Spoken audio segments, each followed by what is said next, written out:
Pattern అంతా ఒకటేలా ఉంది, but వచ్చేసి చూసుకుంటే ఒక్కొక్క డిఫరెంట్ టెక్స్చర్ అనమాట. ఏంటంటే వీటన్నిటి కూడా కెలాడియమ్స్ అంటారు. వీటిలో చాలా వెరైటీస్ ఉంటాయి మనకి.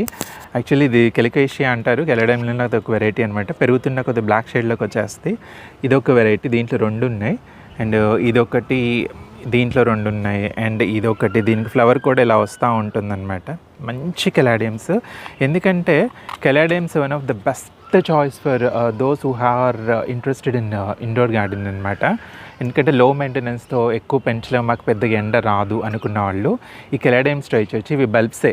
యాక్చువల్లీ ఇవి ఏంటంటే అసలు నేను ఎలాంటి కేర్ తీసుకోను, అందులోనే ఉంటాయి. సమ్మర్ వచ్చినట్టు అందులోనే పోతాయి. ఒక చిన్న వర్షం రాగానే మళ్ళీ లోపల ఉన్నవి ఇలా వచ్చేస్తాయి అనమాట.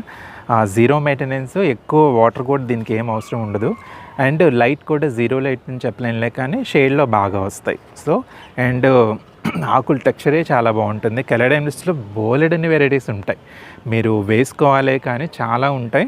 నా దగ్గర ఒక 5-6 కలర్స్ ఉన్నాయన్నమాట. సో చాలా చక్కగా వస్తాయి. ఈ టైం అంటూ ఏం లేదు. కొంచెం బ్రైట్ ఇండైరెక్ట్ సన్లైట్ కావాలి, కంప్లీట్ జీరో లైట్ కాకుండా బ్రైట్ ఇండైరెక్ట్ సన్లైట్ అయితే మీకు ఏంటంటే ఆకుల మీద ఫోలియేజ్ అనేది చాలా బాగా వస్తుంది. Thank you.